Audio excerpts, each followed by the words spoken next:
네, 늘 말씀드리는 것처럼 항상 말씀 보시고 기도하시고 또 무슨 이런 클래스나 이런 데는요 필기 도구가 있으시면 편하실 것 같아요. 그래서 노트에 두셨다가 물론 리코딩이 되기 때문에 다시 보실 수 있지만은 그래도 도움이 되실 것 같습니다. 예, 또 혹시 들으시면서 생각나는 게 있을 수도 있고 그런 거 기록해 두시면 나중에 본인한테 도움이 될 것 같습니다.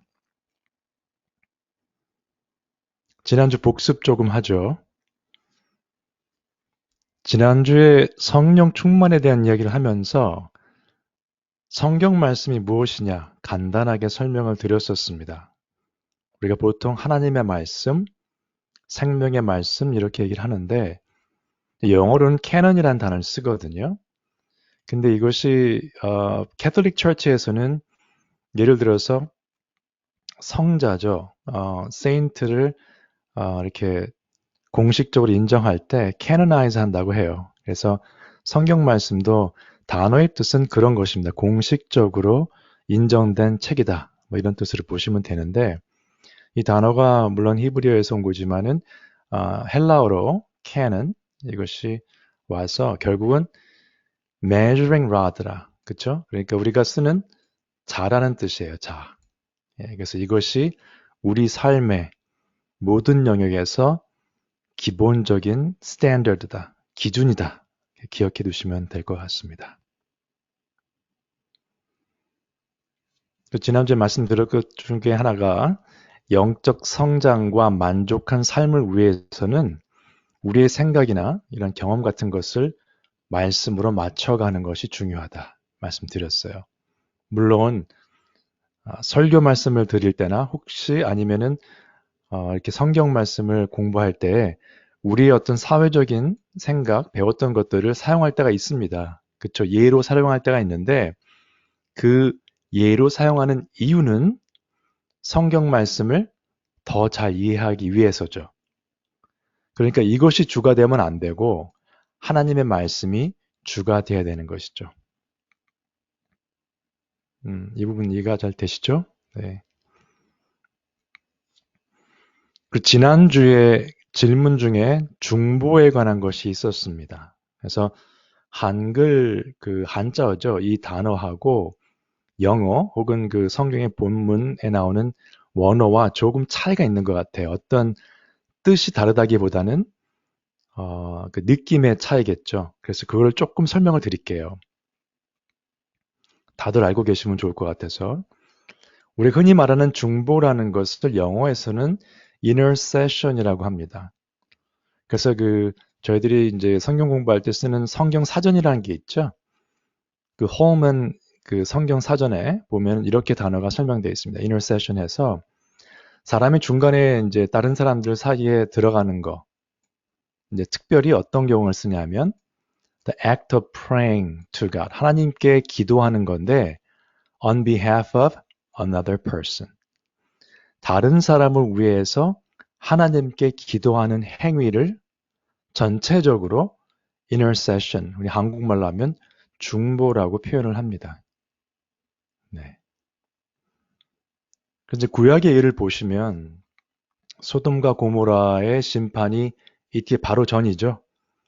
아브라함이 이렇게 하나님께 간구하는 게 나옵니다. 주께서 이같이 하사 의인을 악인과 함께 죽이심은 부당하오며 의인과 악인을 같이 하심도 부당하니이다. 세상을 심판하시는 이가 정의를 행하실 것이 아니니까.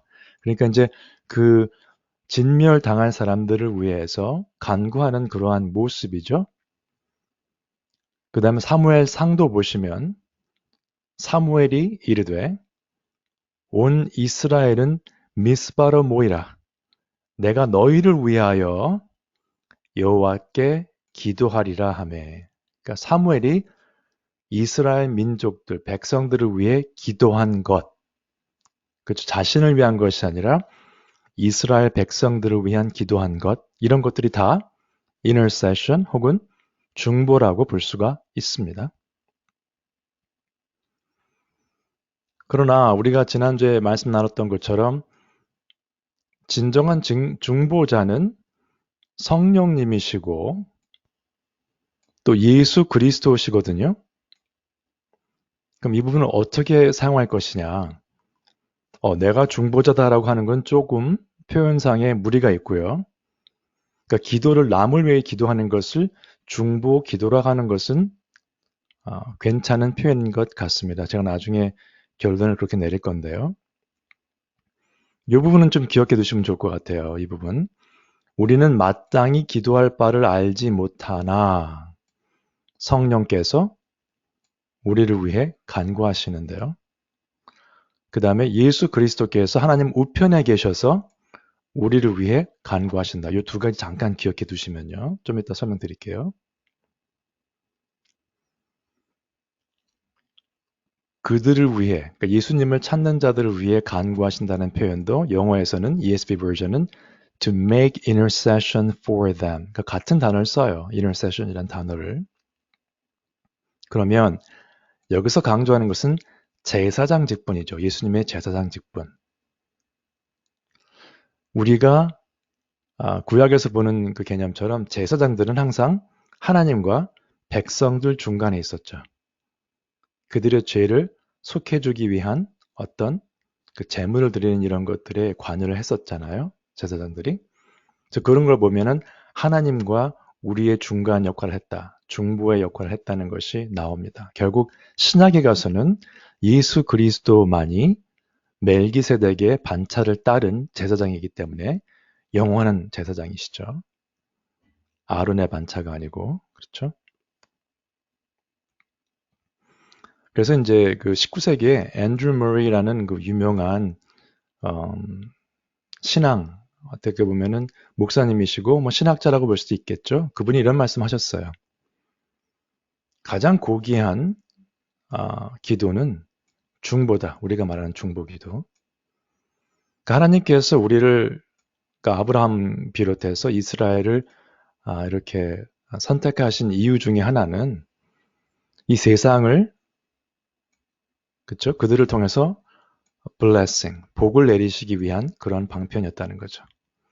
그래서 표현하는 것이 이 사람 표현이 이거죠. We are a royal priesthood. 이게 이제 그 베드로 전서에 나온 표현이죠. 너희는 책하신 족속이요 왕 같은 제사장. A royal priesthood. 제가 지난번에 한번 말씀드린 것 같은데 한글 성경 위에 그 보시면은 여기 베드로전서 2장 9절에 왕 같은 제사장 하면 두 가지 다른 사람을 말하는 것 같지만은 영어 표현에 royal priesthood라고 하는 게 표현이 좀 더 맞아요. 왕족 제사장. 왕과 같은 고귀한 제사장이란 뜻이 아니고 왕족 제사장이라는 거죠. 대단한 위치에 있는 거예요, 우리들이. 그래서 그 제사장의 역할, 그런 역할을 하는 사람들이다. 그래서 이분이 말한 게 뭐냐면 이겁니다. 우리의 기도가 only a means of personal improvement. 우리 개인적인 어떤 발전과 우리 개인의 행복에만 머물러 있다면 우리의 기도 생활이 우리는 기도의 진정한 능력을 알 수 없다. We cannot know its full power. 여러분들은 다른 성도들이나 우리나라를 인도하는 지도자들 아니면은 교회의 목사나 이런 장로님들 이렇게 교회를 이끌어 가시는 분들 말씀드렸지만 다른 성도님들 위해서 얼마나 기도를 하십니까?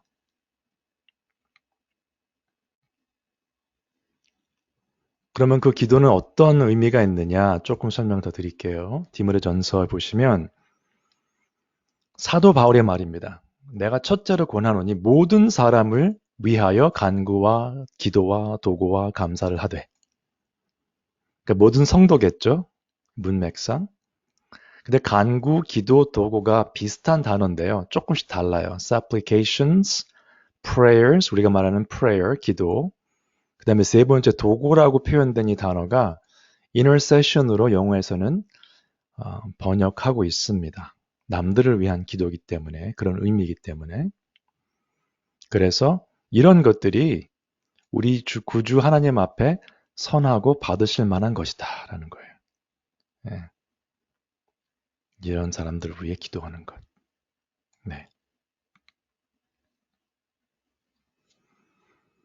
그러면 그게 우리 신앙생활과 어떤 관계가 있나 좀 보죠. 우리가 예수님을 믿기 전에는 옛 사람, 옛 몸을 입고 살다가 예수님 안에 들어오는 순간 새로운 피조물이 됩니다. 잘 아시는 성경 구절이죠. 여기 보시면 그런즉 누구든지 그리스도 안에 있으면 새로운 피조물이라. New creation이에요. New creation. 그냥 뭐 있는 거를 이렇게 바꾼 게 아니고요. New creation. 그 애벌레가 그 나비가 되면 알아볼 수가 없죠. 그렇죠. 뭐 기어다니던 애벌레가 날개를 달고 날아간다. 알아볼 수가 없게 새로운 피조물이 되는 거죠. 이전 것은 지나갔으니 보라 새 것이 되었도다. 그러면 이 성경 말씀의 그 다음에 17절인데 그 다음 절들에 어떤 것이 나왔나 보죠. 새로운 피조물이 된 후에 어떤 역할이 주어졌나 한번 보겠습니다. 모든 것이 하나님께로 났으며 그가 그리스도로 말미암아 우리를 자기와 화목하게 하시고, 그러니까 예수 그리스도께서 중보자로서의 역할을 하셔서 중간에 오셔서 하나님과 우리 사이에 오셔서 우리의 관계, 하나님과 관계를 화목하게 하셨어요. 또 우리에게 화목하게 하는 직분을 주셨으니 예수님이 하셨던 것을 우리에게 맡겨주신 거예요, 이제. 그러면 아까랑 비교해 보시면 예수님께서 우리를 위해 기도하고 계신 것을 우리에게도 사도 바울이나 이런 서신서를 통해서 다른 성도들을 위해 기도하라고 말씀하신 거 연결시키면 될 것 같아요. 그 다음 곧 하나님께서 그리스도 안에 계시사 세상을 자기와 화목하게 하시며 그들의 죄를 그들에게 돌리지 아니하시고 화목하게 하는 말씀을 우리에게 부탁하셨느니라. 우리에게 부탁하셨대요. 왜? 하나님과 우리의 관계가 화목해졌기 때문에 이제는 우리가 나가서 다른 사람들도 하나님과 화목한 관계를 가질 수 있도록 해야 되는 그런 역할을 해야 된다는 거죠. 직분 이런 표현을 쓰죠 여기서는. 네, 그리스도께서 하신 그 일을 우리에게 직분, 부탁하셨다고 나와 있습니다.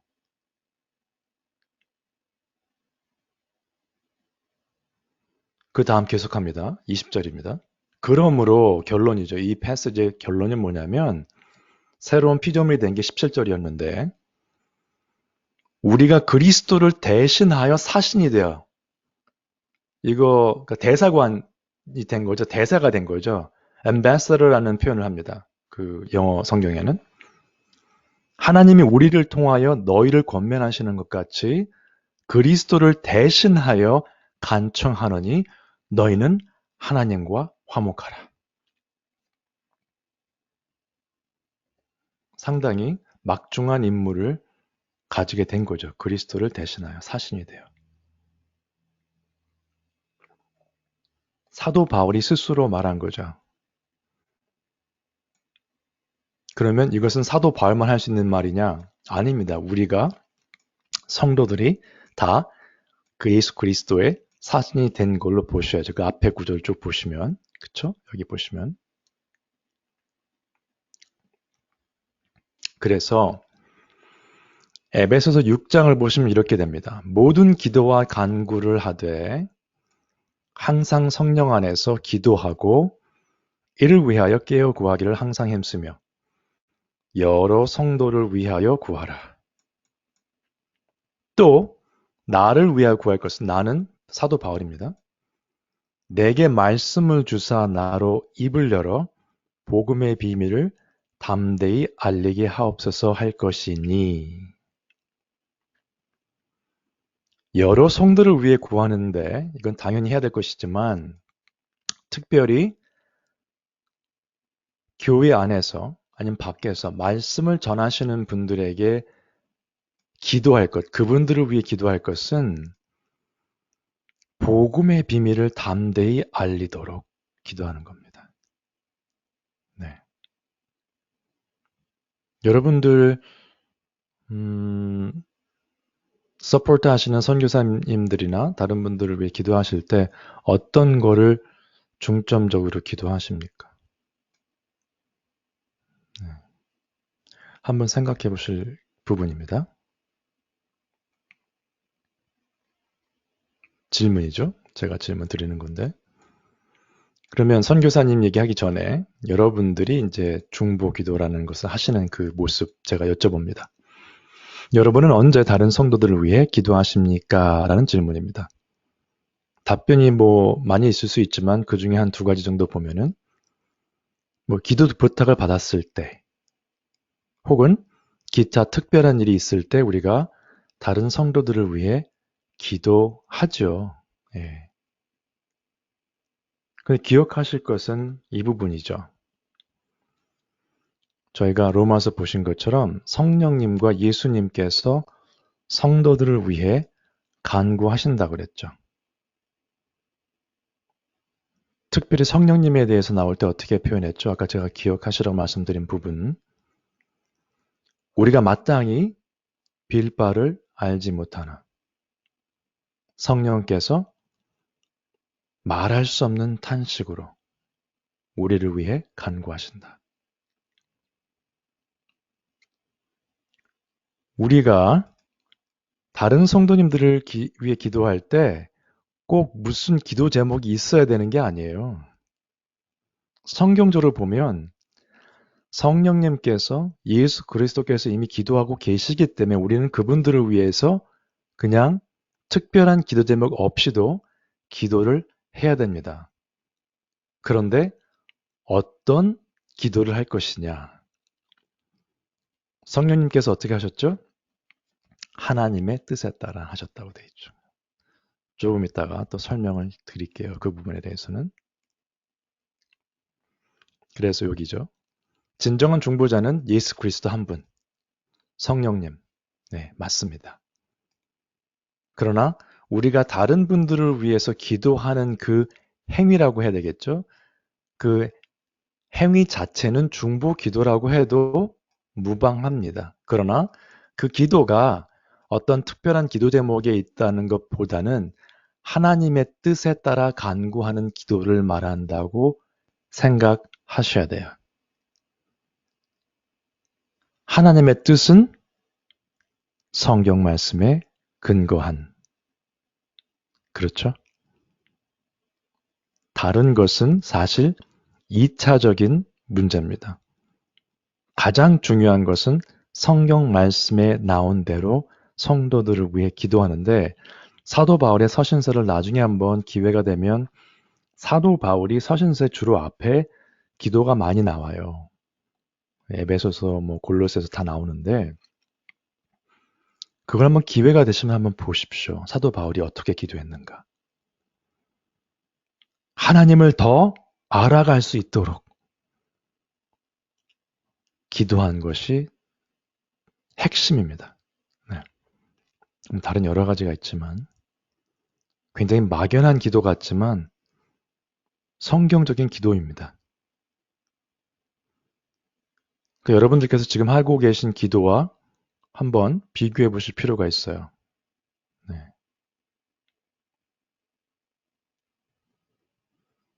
그래서 대화와 기도에 관한 기도 얘기가 나왔기 때문에 조금 제가 좀 더 설명을 드릴 필요가 있어서 말씀을 드립니다. 대화도 그렇고요. 기도도 그렇고 어떻게 하면 관계가 깊어질까요? 인간관계에 있어서 가벼운 인사를 하고 그냥 겉도는 대화, 잘 지내셨어요? 네, 뭐 good morning, see you. 그리고 넘어가면 그 관계는 10년을 만나도 깊어질 수 없습니다. 기도를 성경적인 기도를 하게 되지 않고 남들이 하는 그런 기도를 흉내내라고 하시면요. 하나님과의 관계가 깊어질 수 없어요. 그럴듯한 단어를 쓰고 멋있게 기도할 수 있을 수는 있죠. 이방인들처럼. 그러나 진정한 하나님과의 기도는요. 정신 차리고 바짝 차리시고 성경에 근거한 기도를 하시는 겁니다. 나중에 또 기도에 관한 이야기, 방언에 관한 이야기는 할 수 있는 시간이 있겠지만은 내가 무슨 말을 하는지 모르고 하는 기도는 기도가 아닙니다. 제가 지난번에 예를 드린 거 있었죠? 보통 예배 시간에 사도신경으로 신앙 고백하시는데 사도신경 한마디 한마디, 한 단어 한 단어를 정말 주의 깊게 생각하면서 그거를 리사이트 하시나요? 아니면 그냥 순서가 왔으니까 쭉 습관적으로 하고 넘어가시나요? 습관적으로 하고 넘어가시면 사도신경을 매주 반복하셔도 나의 신앙 고백이라고 정말 할 수 없는 지경에 이르게 됩니다. 아무 의미 없는 말을 반복하게 되는 거죠. 기도도 마찬가지입니다. 항상 중요한 것이 내가 성경적 기도를 하고 있는가. 그래서 피해야 할 것에 대해서 존 스타트라고 하는 작고 하셨습니다만 유명한 신학자, 성공의 신학자였죠. 영국에.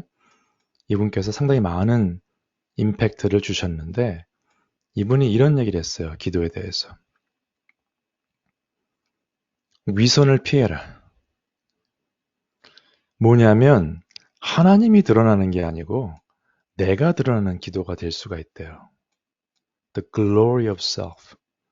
나 기도 잘해. 이렇게 되는 거죠. 사람들이 사람 기도 잘한다. 이런 얘기를 듣는 기도. 피하라는 겁니다. 왜? 하나님이 드러나야 되거든요.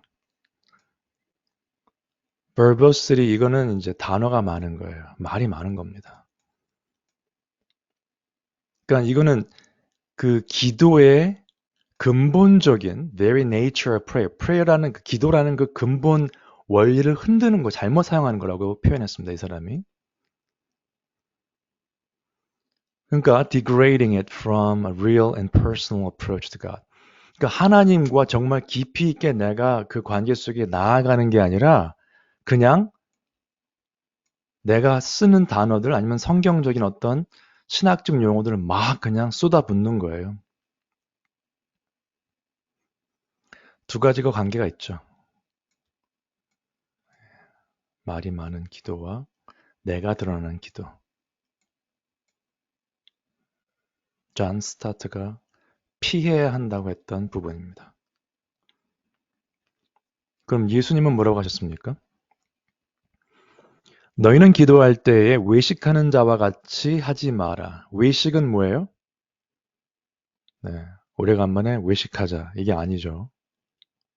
요새는 팬데믹 때문에 외식도 쉽지 않지만은 이 외식은 히포크리스입니다. 위선하는 자와 같이 하지 말라. 아까 존 스타트가 말했던 첫 번째죠. hypocrisy. 그들은 사람에게 보이려고 회당과 큰 거리 어귀에 서서 기도하기를 좋아하느니라. 내가 진실로 너에게 이르노니 그들은 자기 상을 이미 받았느니라. 누구한테 받았어요? 사람들한테 받았죠. 사람들이 인정하는 거죠. 저 사람들 영적으로 뛰어난 사람들이다. 그러면 어떻게 됩니까? 예수님 말씀은. 골방에 들어가 문을 닫고 은밀한 중에 계신 네 아버지께 기도하라. 은밀한 중에 보시는 네 아버지께서 갚으시리라. 여러분 이렇게 렉처를 할 때도요. 큰 이제 그룹에 하는 거하고 스몰 그룹 하는 거랑 다릅니다. 1대1로 대화할 땐 또 달라요. 네. 그래서 공중 예배죠. 이 예배 때 대표 기도하는 거하고 내가 개인적으로 방 안에서 정말 하나님 앞에 모든 거 내려놓고 다 오픈해 놓고 정말 쏟아붓는 기도는요. 모르겠어요. 사람마다 다를 수 있겠지만은 예수님의 말씀에 의하면 막 말을 많이 하는 기도는 아닐 수 있을 것 같습니다.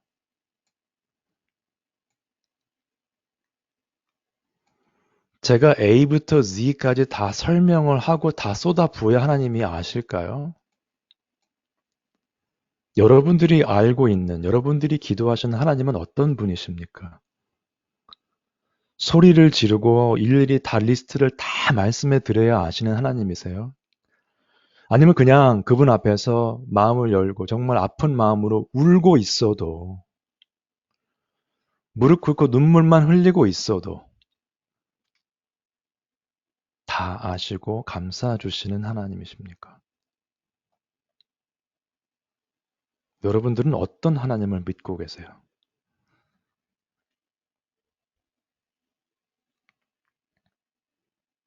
은밀한 중에 보시는, 그쵸, 그 중에 보시는 내 아버지께서 갚으시리라. 한번 이 부분을 생각해 보세요. 하나님이 어떤 분이신가?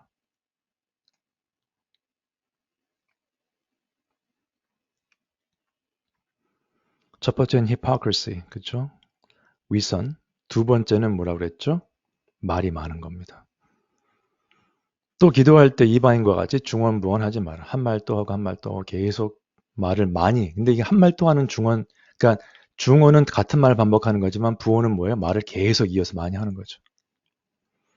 그들은 말을 많이 하여야 들으실 줄 생각하느니라. 하나님을 잘못 이해한 거죠. 그럼 내가 빠뜨리면은 뭔가 빠뜨리고 기도를 안 하면 하나님이 못 들으시고 못 들으신다. 그러면 철저하게 다 기도를 해야 되죠. 다 하나도 안 빼놓고. 말을 많이 하여야 들으실 줄. 그럼 불안한 거죠. 내가 기도가 혹시 빼먹은 게 없나? 내가 혹시 뭐를 미스했나? 그럼 그건 뭡니까? 하나님을 믿는 게 아니고 나의 기도를 믿는 겁니다, 여러분. 생각해 보세요. 내가 안 빠뜨리면은 하나님이 들어주실 거고, 내가 빠뜨렸으면 하나님이 미스하셨다. 그럼 뭘 믿는 거예요? 나의 기도의 철저함을 믿는 거죠.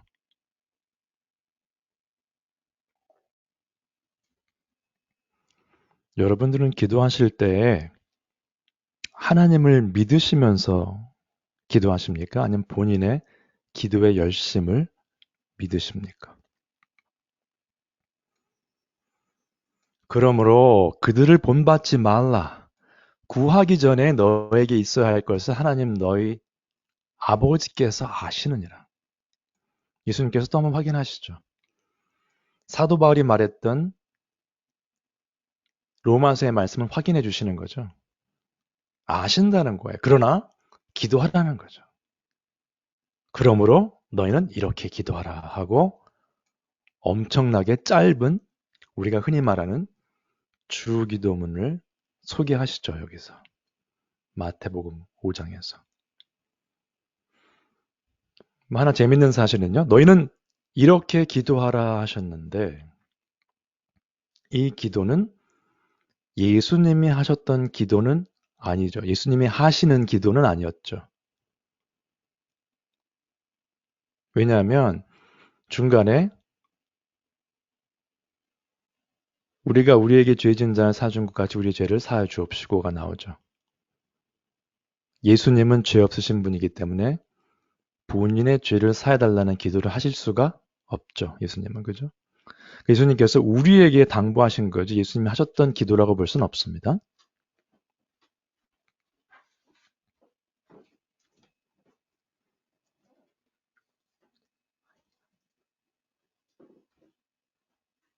죄송합니다. 이게 제가 마태복음 5장이라는데 6장 5절 죄송해요. 6장 제가 말씀은 들어놓고선 쓰기는 5장으로 썼네요.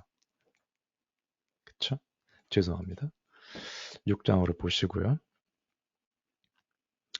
예를 하나 드립니다. 예, 어려운 일을 부탁하실 경우에 그쵸? 지금 하나님 앞에 기도하는 거 부분을 말씀드렸기 때문에 아무리 인자하고 좋은 분에게 부탁을 할 때도요. 제가 여기 선생님 썼는데 예를 들어서 교장 선생님한테 찾아가서 뭐 부탁할 일이 있는데 평소에 뭐 좀 만나 뵌 적도 있고 그분이 성품이 좋고 인자한 분이다 알더라도 그냥 막 말할 수 없어요. 네. 뭔가 이렇게 내려놓고 얘기할 때는요, 참 조심스럽게 말을 합니다. 이 사회에 있는 분들한테도요. 창조주이신 하나님께 나아갈 때요, 여러분 굉장히 그냥 캐주얼하게 나가시는 경우가 제가 많이 본 것 같은데, 옛날에 이렇게 보면은. 그냥 슬슬 이렇게 캐주얼하게 나가서, 아, 편하게 말할 수 있는 분이 아닙니다, 사실은. 예수님이 너희는 나의 친구라고 하셨죠. 우리는 예수님 우리 친구인데. 예. 그러나 사도 바울의 서신서를 보면 다 뭐라고 주로 설명했어요? 예수 그리스도의 종된 나. 거기서 종은 뭐죠? 노예입니다. 노예. 영어 성경은 그냥 servant라고 했는데 doulos라는 헬라어는 노예예요. 노예. 우리가 예수님으로부터 친구라는 호칭을 받았지만 우리가 예수님께 종속돼 있는 예수님은 우리의 주인이시고 우리가 그분에 속해 있다는 그 관계는 변함이 없습니다. 그렇기 때문에 기도하실 때 그냥 편하게 이렇게 말 나오는 대로 하시는 거는 성경적이지 않다고 봅니다. 혹시 이 부분 나중에 이제 저희가 계속 말씀 나눌 기회가 있을 텐데요. 지금 제가 하나 조금 설명을 드리면 편리를 위해서 이렇게 봅니다. 이렇게 어떤 그 컨셉이 있어요. 어떤 예를 들어 기도다 하면 이 기도에 관한 게 이 안에 다 들어있을 텐데 성경 말씀에 저희가 한 번에 이걸 다 커버할 수 없습니다. 그래서 제가 하는 것은 이게 기도라는 그런 그 subject, 그 주제라면 제가 이 정도 말씀을 드리는 거예요. 기도는 이런 것입니다. 성경 말씀에 의하면. 그럼 또 질문이 있으실 수 있겠죠? 다음에 또 기회가 되면 기도의 얘기를 제가 좀 더 다루게 되겠죠? 기도는 이런 것입니다. 한 번 더. 또 기회가 있으면 기도는 이런 것입니다. 하다 보면 이해가 이제 계속 쌓이다 보면 그림이 좀 진하게 보이게 되겠죠. 한 번에 다 설명할 수 있는 것은 없습니다. 성경 말씀 안에서. 하나님의 말씀이잖아요. 그렇죠?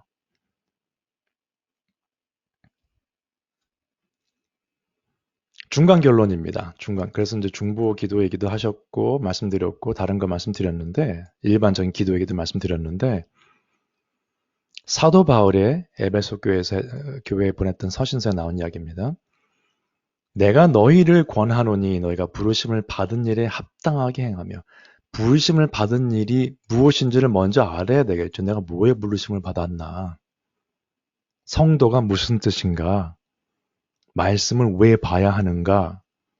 왜 기도를 해야 되는가? 이런 것들을 다 깨달아가는 부르심을 받은 일에 합당하게 행하여 그것을 깨달아가는 과정이 있다면 어떻게 될까요?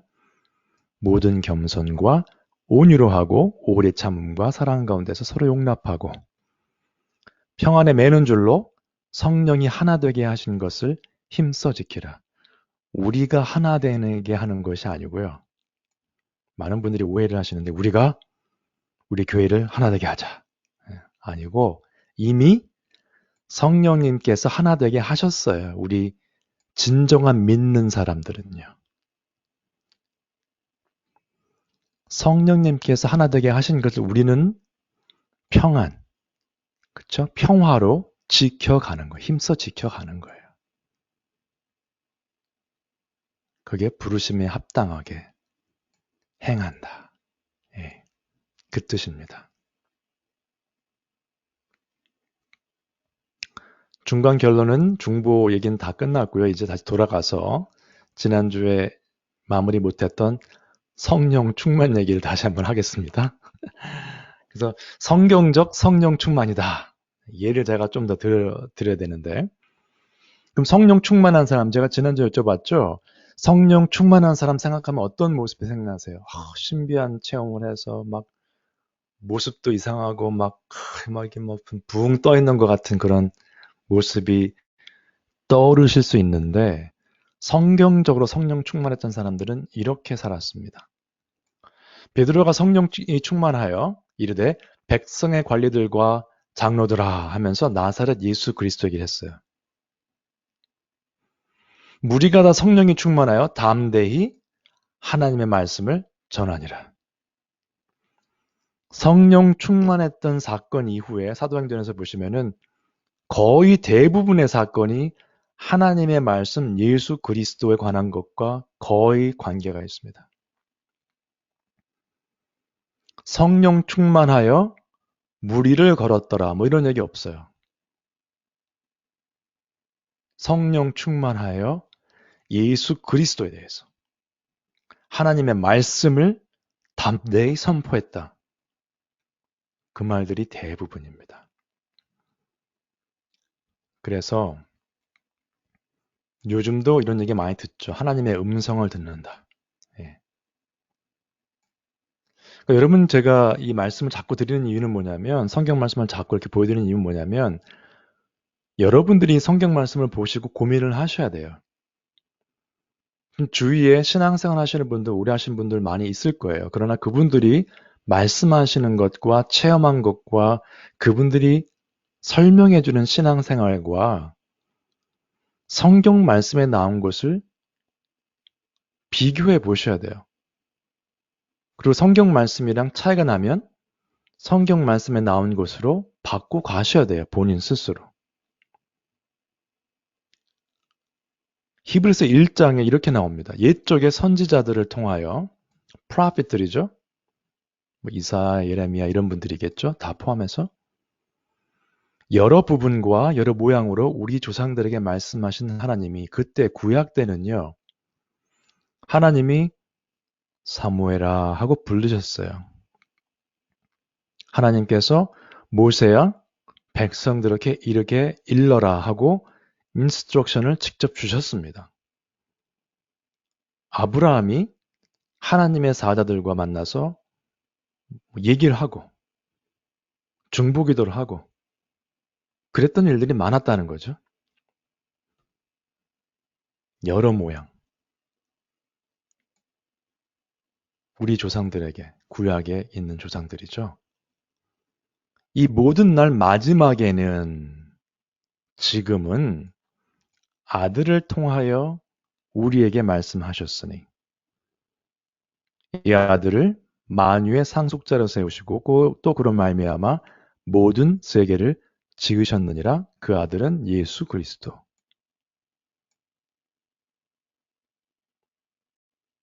그럼 예수 그리스도를 통해서 말씀하신다고 하셨는데 무슨 뜻인가? 제가 이제 교리 부분 들어가면 설명 좀 더 자세하게 드릴 본문인데요. 다 아시는 본문이죠. 태초에 말씀이 계셨고 이 말씀이 하나님과 함께 계셨으니 태초에 그죠? 이 말씀은 곧 하나님이시니라. 그 말씀이 태초에 하나님과 함께 계셨고 만물이 그 말씀으로 말미암아 지은 바 되었으니 지은 것이 하나도 말씀 없이는 된 것이 없느니라.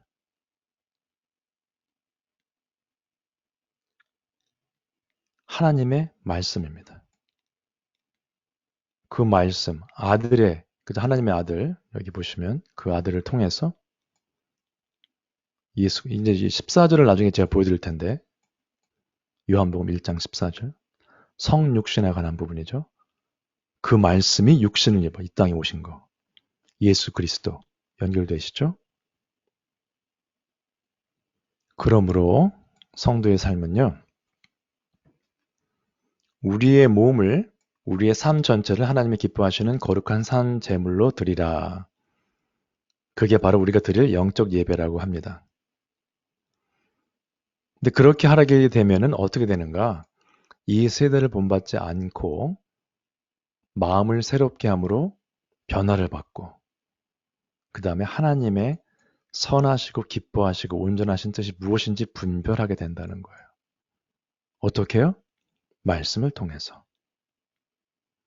근데 이 세대를 본받지 않는다는 것은 세상의 문화, 사상 등 생각하실 수 있는데 여기에 예를 들면 이것도 포함이 되죠.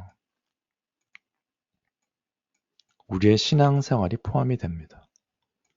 세상적으로 하는 신앙생활이 있겠죠. 세상적으로 하는 복만 비는 기복적인 기도, 기복적인 말씀 묵상, 기복신앙을 선포하는 교회와 교회 사역. 그건 이 세대입니다. 이 세대예요. 그것은. 남들이 다 한다고 쫓아가는 것은 성경과 늘 반대된다고 보시면 됩니다. 거의 100%. 예수님은 분명히 좁은 문이라고 했죠. 좁은 문은 좁은 길, 그쵸? 길은 넓고 문만 좁은 게 아니고요. 길은 좁은데 문은 넓은 게 아닙니다. 좁은 길을 통해서 좁은 문으로 가기 때문에 우리가 다 함께 남들 다 하는 거 하면서 갑시다 할 수 있는 곳이 아니라는 뜻입니다. 제가 한 달 전에 시작할 때 이거를 좀 말씀 나눴던 것 같아요. 미국 교회 현재 모습이 어떤가 해서 폴 와셔라는 분이 쓴 책에 나온 것을 제가 나눴었는데 한 번 더 리마인더 시킬 필요가 있어서 한 번 더 말씀을 나눕니다. average scenario에 그러니까 평균적으로 이제 그 미국에 있는 미국 캐나다 쪽이죠. 이런 쪽에 있는 교회들의 모습은 대부분 이렇다. by and large. 민주주의다. 그게 나쁘다는 것은 아니겠죠. 근데 the preaching of the gospel is so low. 그러니까 지금 하나님의 말씀을 제대로 전파하는 게 거의 없기 때문에 so low. church는 지금 현재 대부분이 the majority가 carnal lost people. 그냥 세상적이면서 아직도 구원받지 못한 복음이 무엇인지 모르는 거듭남이 무엇인지 모르는 사람들로 가득 차 있다는 거예요. 지금 현재 미국 교회가 그렇다는 겁니다. North America. 그리고 그 사람들이 carnal lost people죠. 지금 안 믿는 사람들이 그 사람들이 they 대부분 교회에 나아갈 방향들을 결정한대요. 지금 그런 분들이 장로, 안수집사 하고 있다는 겁니다. 미국 교회 대부분이 평균적으로.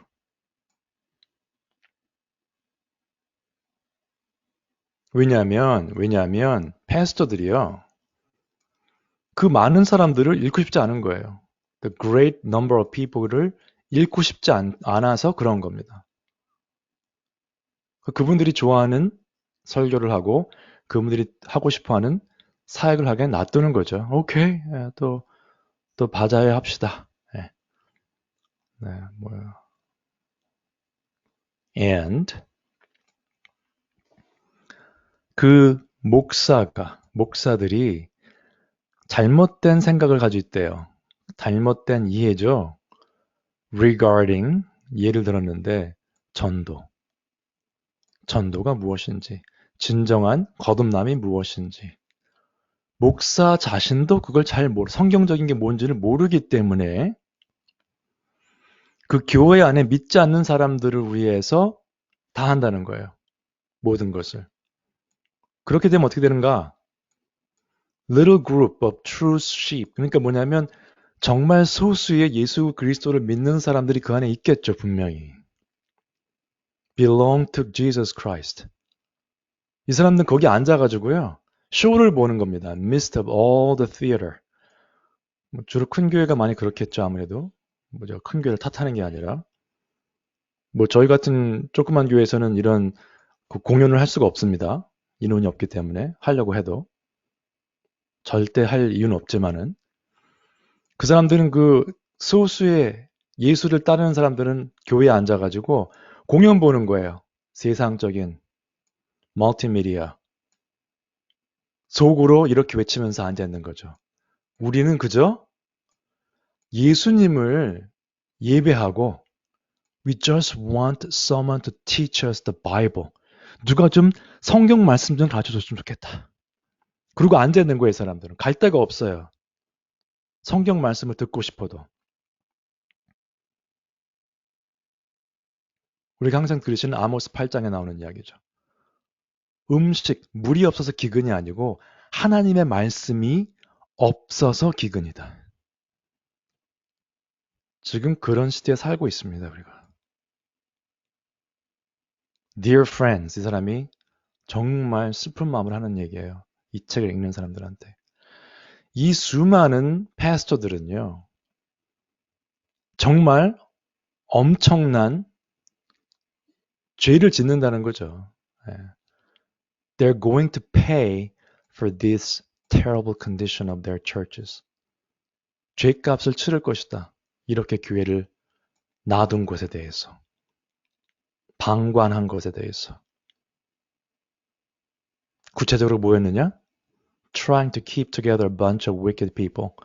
믿지 않는 자들을 가득 채워놓고 그들을 기쁘게 하는 사역을 하고 바쁘게 돌아가는데 정말 하나님의 자녀들을 말씀이 공급되지 않아서 굶어 죽게 놔뒀던 책임을 반드시 질 것이다.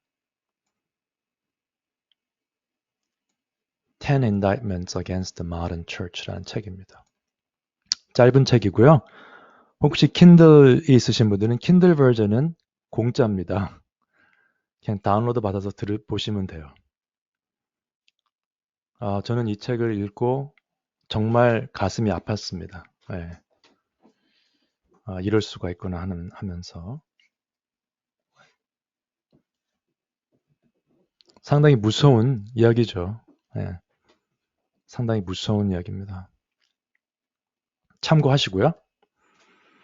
그러면 성경적인 교회, 목회자 역할은 무엇이냐? 네, 성경에 나오는 걸 보죠.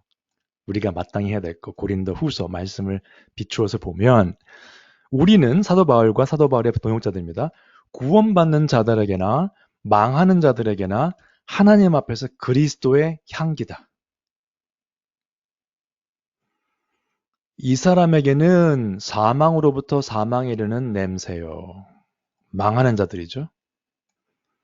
저 사람에게는 생명으로부터 생명에 이르는 냄새라. 누가 이 일을 감당하리요. 이 본문은 제가 몇 주 전에 설명드렸죠. 지금 계속되는 겁니다. 고린도 후서. 보시면 망하는 사람들은요. 말씀을 아무리 전해도 안 듣는다는 이야기예요. 사망으로부터 사망에 이르는 사람들이란 뜻이에요. 그 사람들은. 말씀을 거부하는 사람들이죠. 그러나 그리스도, 하나님 앞에 그리스도에 속한 사람들은 생명으로부터 생명에 이르는 냄새라. 우리의 사역이 그렇다는 거죠. 그래서 우리는 사도 바울과 동역자들은 수많은 사람들처럼 하나님의 말씀을 혼잡하게 하지 아니하고 지금 아까 폴 와셔의 책에 나온 얘기랑 비슷하죠. 수많은 교회에서 지금 믿지 않는 사람들을 가득 채워놓고 그 사람들을 즐겁게 하는 쇼를 하고 있어요. theater, entertainment 하고 있단 말이죠. 동시에 말씀에 갈급한 사람들은 정말 굶고 있는데 사도 바울은 이렇게 말했습니다. 우리는 그런 사람들처럼, 그런 수많은 사람들처럼 하나님의 말씀을 혼잡하게 하지 않냐고. 혼잡한 게 뭐라고 그랬죠? 영어 ESV 버전은 peddlers. 문자적으로 보면은 헬라어에 따져보면은 도매상이 아니고 소매상인데 특별히 소매상 중에서도 행상인들입니다. 이 도시 저 도시를 다니면서 물건을 팔아서 삶을 살아가는 사람들. 옛날에는 그런 사람들이 굉장히 부정직했다고 합니다. 왜? 내가 한번 갔던 도시는 다시 올 일이 없거든요. 그럼 일단 돈을 버는 게 목적이기 때문에 어떤 수단과 방법을 가리지 않고 혼잡하게 한다. 사실대로 말은 안 하죠. 이거 제일 만병통치약이다. 뭐 이런 식으로 팔아서 돈을 벌고 떠나가는 거죠. 지금 이거를 사도 바울의 그 말씀을 오늘날 교회에 적용을 하면 지금 폴 왈샤가 말한 것처럼 수많은 목회자들이 이러고 있다는 거예요. 하나님의 말씀으로 장사를 하고 있습니다. 우리는 어떻게 하느냐? 순전함으로 하나님께 받은 것 같이 하나님 앞에서와 그리스도 안에서 말하노라. 믿지 않는 사람들, 가득 차 있는 사람들 위해서 말하는 게 아니라 하나님께 받은 것 그대로 하나님 앞에서와 그리스도 안에서 말하노라. 사람을 기쁘게 하랴, 하나님을 기쁘게 하랴. 답은 당연하죠. 사도 바울은 하나님을 기쁘게 하는 사역자였습니다. 굉장한 경고의 메시지입니다, 이거 여러분. 그래서 결론은 성령 충만은 말씀 충만에서 비롯된다. 말씀 충만이 곧 성령 충만이다. 간단한 결론이지만 이렇게 생각하고 계시면은 아마 대부분의 상황에서 성경적인 결론을 내리실 수 있을 겁니다. 혹시 질문 있으시면 하시고요. 아무 때나 그냥 스탑하셔도 됩니다. 질문 있으시면요.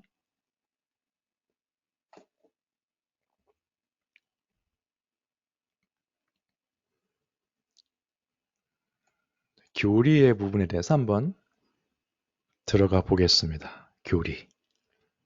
성경적 교리. 목사님, 네네. 예, 안녕하세요. 구절에서 제가 좀 궁금한 게 있는데요. 네. 좀 전에 말씀하신 그 고린도 후서 2장 15절이요. 네. 그 말씀에 지금 보면 우리는 구원받는 자들에게나, 받는 자들에게나 망하는 자들에게나 하나님 앞에서 그리스도의 향기니 네. 구원 받는 자들에게나 받은 자들에게나 이게 그 뜻이 같지는 않죠? 아, 네. 이게 이제 현재형이죠. 구원받는 자들 현재형으로 돼 있죠. 예, 그건 좀 미래형으로 들어가겠죠? 그렇죠. 그러니까 이제 그렇죠. 그래서 이제 사실은 우리가 볼 때는 과거와 현재와 미래가 분명히 그러니까 그 옛날 과거 예, 뭐 이거 진행형이라고 봐도 되겠죠? 뭐. 그렇죠. 그러니까 이제 우리가 아시는 것처럼 나중에 교리 시간에 좀 더 이제 시간이 되면 말씀을 나누겠지만은 하나님은 이미 창세 전에 구원할 자를 정하셨다는 거죠. 에베소서 1장에 나오는 말씀이고 여러 가지 그 성경 부분에 나오는 말씀이고 로마서에도 나오고 하죠. 나오는데 그런 면에서 본다면은 여러 가지 상황이 될 수 있지만은 여기서는 구원받는 자들 그러니까 그냥 연속성 있게 보시면 돼요. 그러니까 망해가는 자, 망하는 자들도 마찬가지죠. 이미 망해 있었고 지금도 망했고 앞으로도 그냥 계속 망한 상태로 있는 사람들. 그러니까 구원받는 것과 이 망하는 것이 또 변하는 게 아니거든요. 나중에 이제 그 교리 시간에 좀 더 설명을 드리겠지만. 예, 그래서 예, 네. 영어 원본에는 어떻게 받는 자들로 돼 있으니까 받은 자들 이게 아니죠, 그러면은? 네, 그러니까 잠깐만요. 제가 한번 영어 성경을 볼게요. 잠깐만요. 음,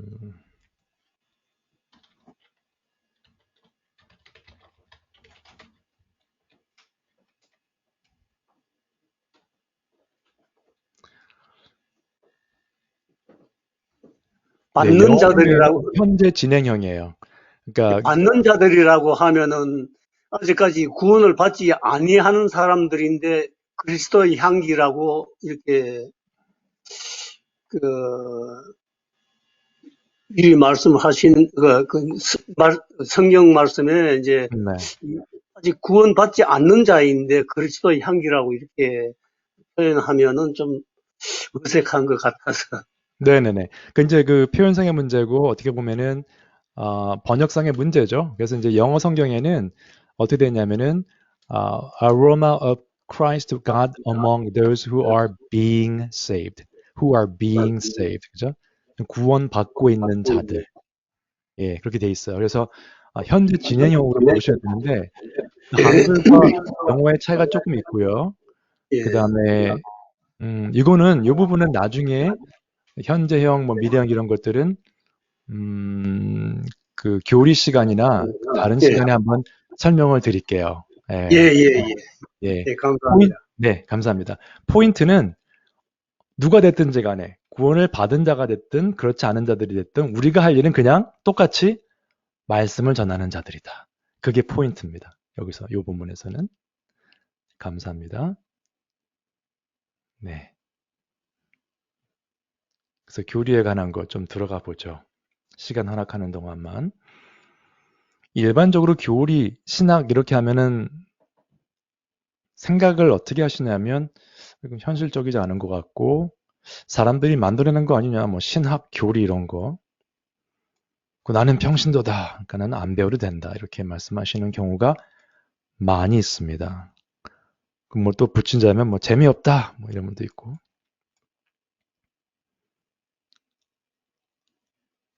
근데 이거를 이제 제가 진행하기 전에 요거를 조금 질문을 하고 넘어갈게요. 지금 답변 안 하셔도 되는데.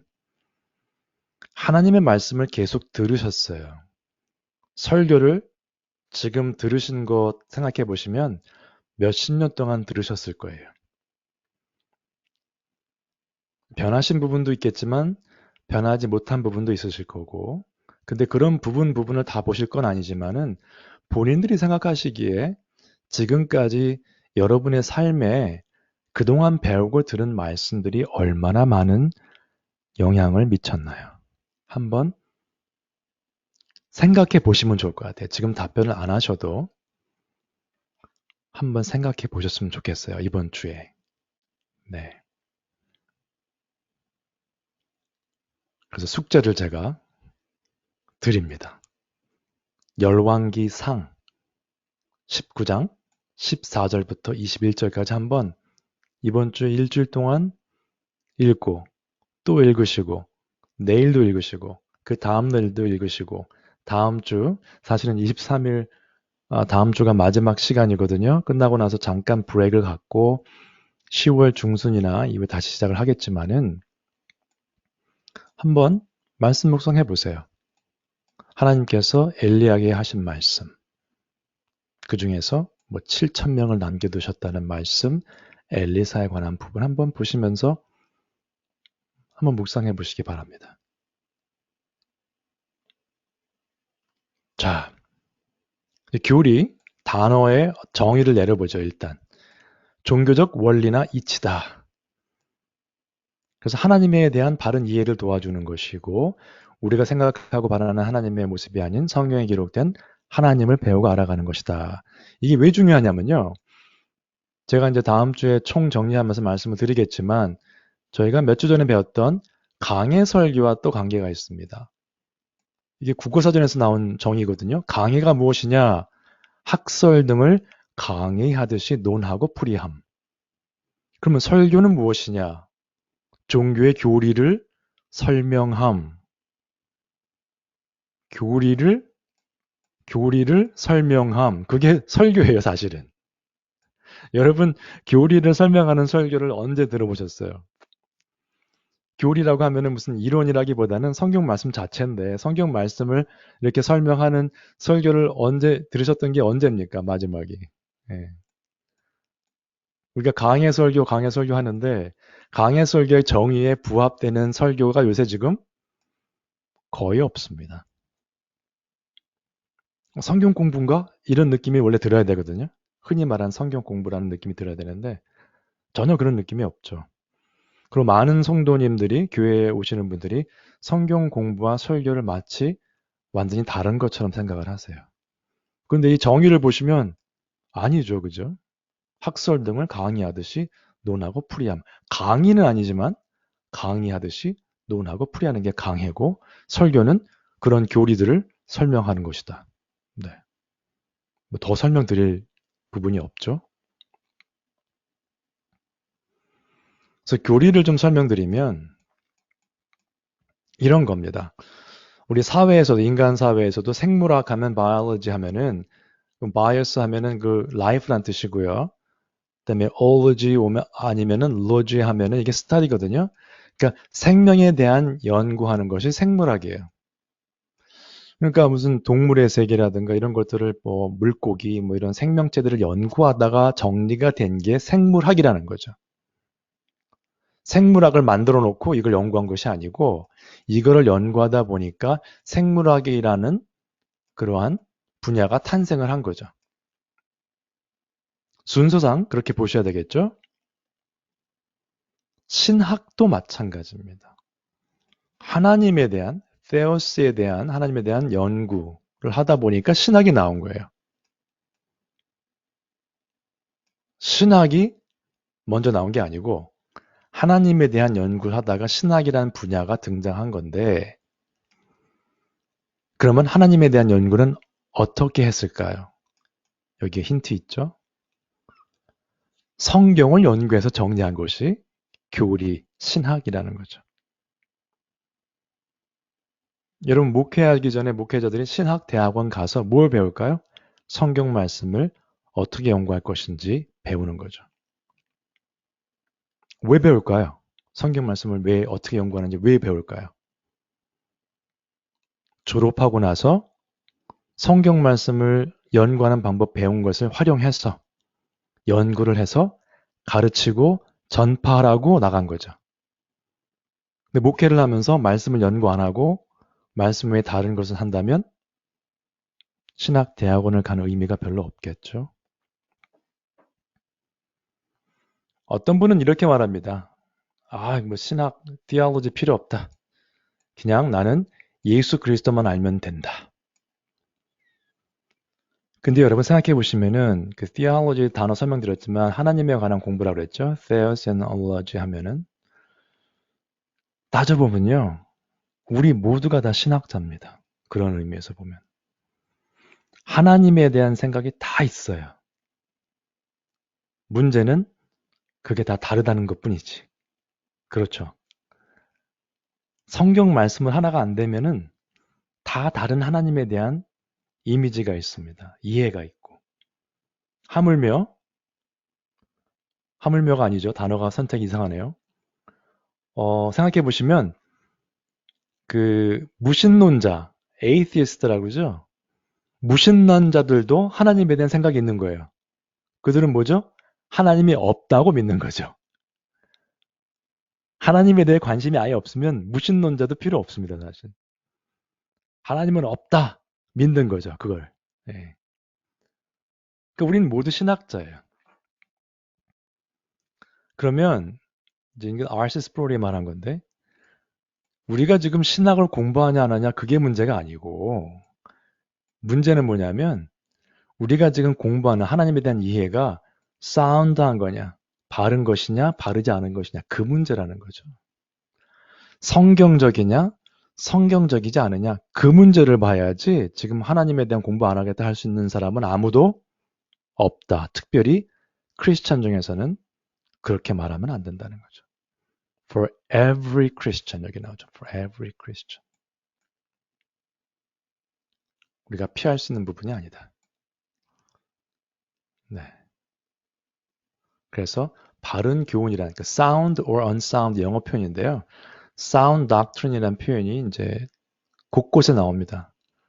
특히 디모데전서 이런 데 보시면 sound doctrine. 예. 헬라어 원어를 보시면 sound가 건강하다는 뜻이에요. healthy. 예. 건강한 교훈. 네. 여러분 이게 지금 심포니 오케스트라의 사진입니다. 여기 보시면은 저는 잘 모르지만 음악에 대해서 듣는 귀는 있어요. 들으면 연주가 좋다. 이건 좀 이상한 것 같다. 뭐 듣는 귀는 있는데 여기 보시면은 여러 가지 악기들이 있습니다. 그렇죠?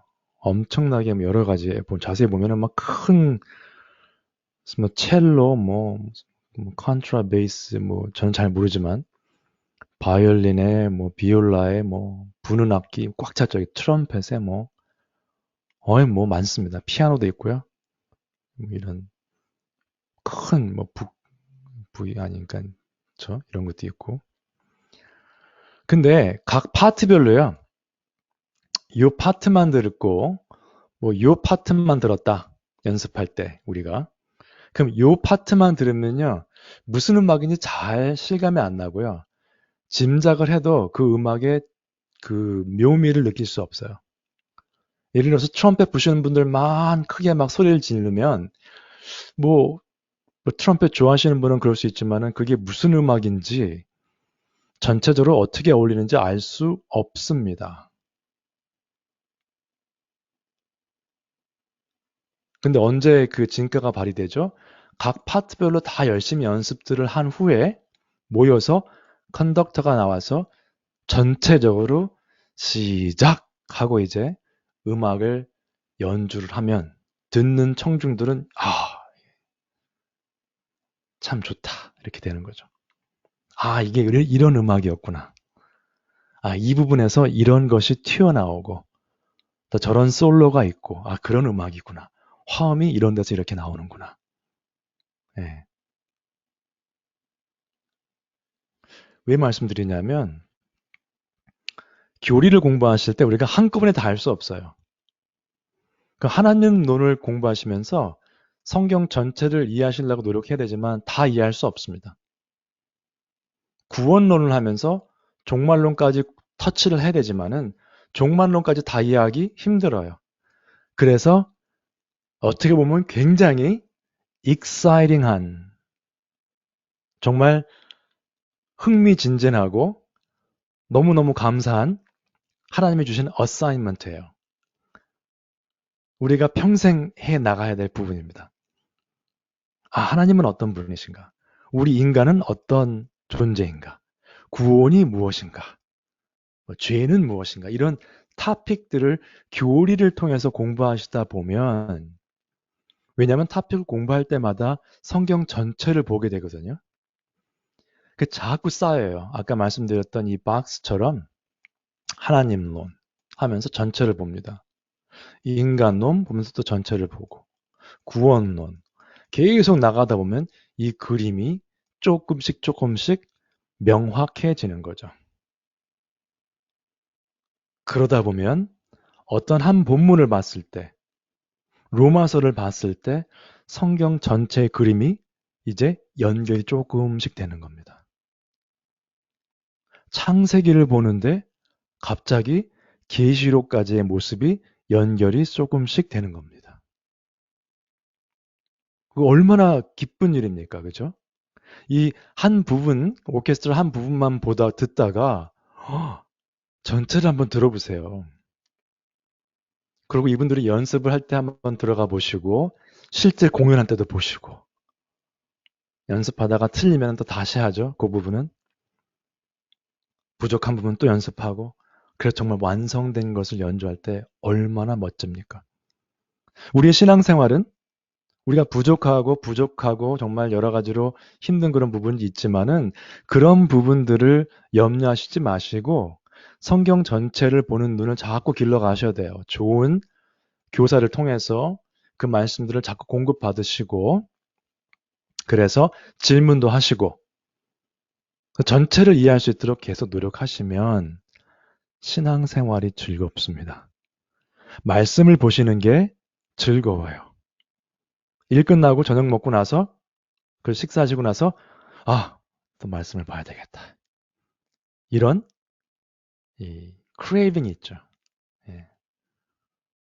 여러분도 식사하시고 나서 꼭 커피를 드시는 분이 있어요. 저도 그 중에 한 명이지만 밥을 먹고 나면 커피를 마셔야 된다. 저는 뭐 그런 이상한 주장을 하면서 초콜릿이랑 같이 먹습니다만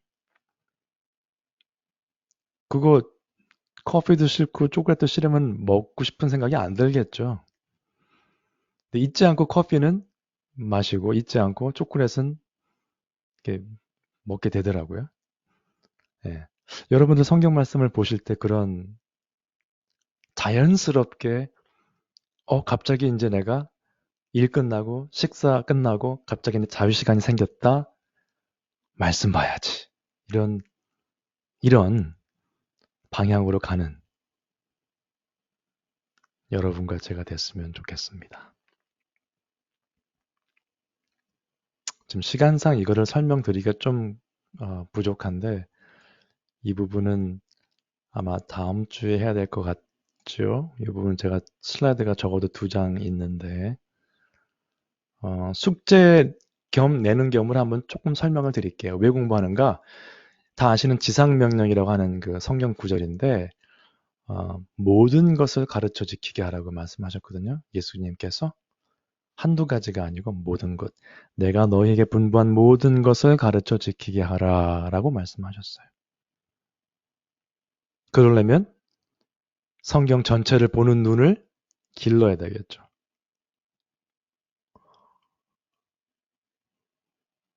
간단하게 설명을 드리면 그 지상명령의 구조에 보시면 이렇게 동사들이 있습니다. 제자 삼는 거 사실은 한 단어예요. 이게 헬라어인데요, 전부 다. 4개의 동사가 이제 있어요. 이거는 이제 present infinitive 하니까 이거는 이제 부정사, 이건 이제 동사라기보다는. 그래서 이제 한글로 이제 설명을 드리면 이제 원래 가서가 먼저로 나오죠. 가서 제자로 삼아. 근데 주 동사가 제자 삼는 게 주 동사입니다. 그게 명령어예요. imperative입니다. 가는 거 있죠? 과거 분사. 세례 주는 거 현재 분사. 가르쳐 현재 분사입니다. 현재 부정사기 때문에. 그럼 주 동사면 이게 핵심이겠죠? 제자 삼는 게. 그 다음에 이거는 좀 이따 설명드리고 이 나머지 동사들 2개, 세례 베푸는 거 가르치는 거 어떻게 할 것이냐 2가지를 통해서 하는 것이죠. 그러면 가르쳐 지키게 하는 것은 가르쳐서 지키게 하는 거니까 현재 부정사로 이렇게 결과적으로 나오게 됩니다. 가르치면 지키는 것까지 책임지라는 거죠. 그래서 많이 오해하시는 게 그럼 가서가 뭐냐 가서가. 원래 가서가 처음에 나오니까 이게 가는 게 중점이 아니냐라고 해석을 하시는 분들이 많아요. 근데 문법적으로는 제자 삼는 것만이 명령으로 되어 있어요. 그럼 그것만 명령이냐? 그렇진 않죠. 문법적으로 그렇다는 거죠. 그래서 이 과거 분사라는 그 특징 때문에 이제 분사하면 보통 이제 우리가 한국에서 영어 배우실 때 ing죠. 뒤에 ing 붙는 거. 뭐뭐뭐 ing. I'm going 이렇게 하는데. 과거 분사기 때문에 이거는 going은 아니고요. 나머지는 다 ing를 해석합니다. 영어 성경에는. baptizing, teaching 둘 다 분사형으로. 어떻게 설명할 거냐. 과거 분사는요. 사실은 명령어로 흡수가 돼서 같이 명령어로 취급할 수 있어요. 네. 이렇게 설명을 들으신 분이 얼마나 되시는지 모르지만 문법적으로 이렇습니다.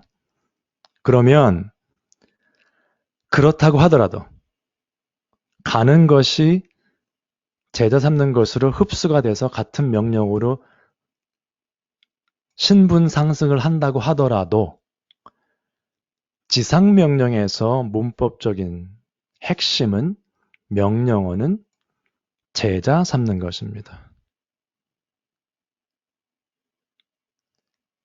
가는 것이 먼저 되는 게 아니에요. 물론 이것도 명령에 들어가지만 세례 베푸는 거 가르치는 거 다 명령으로 포함되겠죠? 어떻게 하는 거라고 볼 수 있겠지만은 방법론. 그럼 어디를 갈 것이냐? 함께 보실 본문이 이겁니다. 사도행전 1장에 오직 성령이 너희에게 임하시면 너희가 권능을 받고 예루살렘과 온 유대와 사마리아와 땅 끝까지 이르러 내 증인이 되리라. 점차적으로 가까운 데부터 멀리로 가서 하라는 그런 뜻도 될 수 있지요. 왜? 예루살렘이 여기였거든요. 제가 이거를 색깔을 좀 바꿔서 예루살렘과 예루살렘을 포함한 유다, 유대, 그러니까 뭐 페어팩스 시티가 뭐 페어팩스 카운티 안에 있는 것처럼 그런 개념이죠. 유대죠. 그다음에 사마리아 좀 더 넓은 지역. 땅 끝은 어딜까요? 그때 당시에는 로마 제국의 끝, 혹은 그 멀리, 더 멀리까지 생각할 수 있겠죠. 그럼 요게 예루살렘이 다 되면은 그 다음에 이쪽으로 가고 뭐 그 다음에 이쪽으로 가고 그런 뜻은 아니에요. 그렇다고 동시다발적으로 다 가야 된다는 뜻도 아닙니다. 어떻게 보면 너희가 지금 있는 곳, 유대에 가게 되면 그곳, 사마리아 가게 되면 그곳, 땅끝까지 가게 되면 그곳, 모든 곳에 가서 이것만 맞다는 뜻은 아니지만은 그러면 어디서부터 시작하는 것이냐? 여기서부터 예루살렘에서부터 하는 게 어떤 해석을 보더라도 어떤 방법으로 해석을 하더라도 예루살렘 우리가 있는 여기서 하는 것이 우선이에요. 그러면 예루살렘과 땅끝까지 가서 하는 거는 다른 사역인가요? 내 증인이 되라는 사역이 다릅니까? 우리 삶의 모습이 보시면은 예루살렘의 모습과 우리가 흔히 말하는 선교제가 계신 분들과 다른 사역이 돼야 되는 겁니까? 우리는 어떻게 생각합니까? 보통 선교하면은 밖에 나가서 멀리 나가서 하는 사역, 뭔가 다른 사역. 성경적인지 생각해 보셔야 돼요. 이 부분도 마태복음 28장 그 마지막 구절들하고 사도행전 1장 8절, 6절부터 보시면 더 좋고요. 원래 사도행전 전체를 다 보셔야 되는데 연결시켜서 한번 생각해 보세요.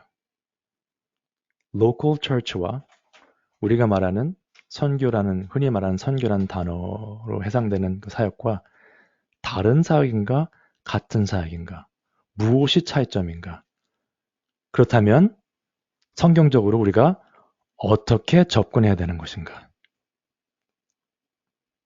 생각해 보시고 다음 주에 나눌 수 있으면 좋겠습니다. 시간이 많이 지났기 때문에 여기까지만 하겠습니다. 아직도 많지만은 혹시 질문 있으시면 질문해 주세요.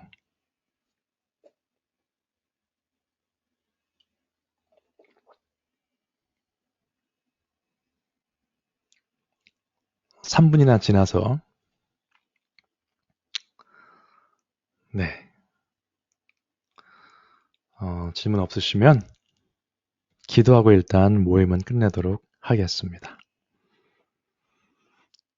주님 은혜를 감사드립니다. 저희들 참으로 부족하고 연약하고 하나님의 백성으로 수년을 살아왔지만은 아직도 주님 앞에서 회개할 일이 많습니다. 하나님 저희 마음 가운데 회개하는 영을 주셔서 말씀에 비추어 저희들의 삶이 다른 부분이 있다면은 말씀에 근거한 삶이 될 수 있도록 바꾸어 주시고 그 바꾸어지는 과정들을 기쁨으로 맞으며 예수 그리스도 오시는 그날까지 계속해서 영적으로 성장해 가며 또 다른 지체들에게 모범이 될 뿐만 아니라 그분들을 위해서 기도하며 그분들에게 또 세워줄 수 있는 그런 영향력 있고 복을 나누어 주는 그러한 성도로서 주님 삼아 주시옵소서. 저희들 자신을 볼 때 너무 연약합니다. 하나님 성령님께서 저희와 함께 계시니 성령 충만한 삶을 말씀 충만한 삶을 통해서 허락해 주시고 말씀을 사랑하며 사모하는 마음이 날로 불타오를 수 있도록 저희를 한 사람 한 사람을 지켜주시고 보호하여 주시고 인도하여 주시옵소서. 이 시간 주심을 감사드리오며 우리 주 예수 그리스도 이름으로 기도합니다. 아멘.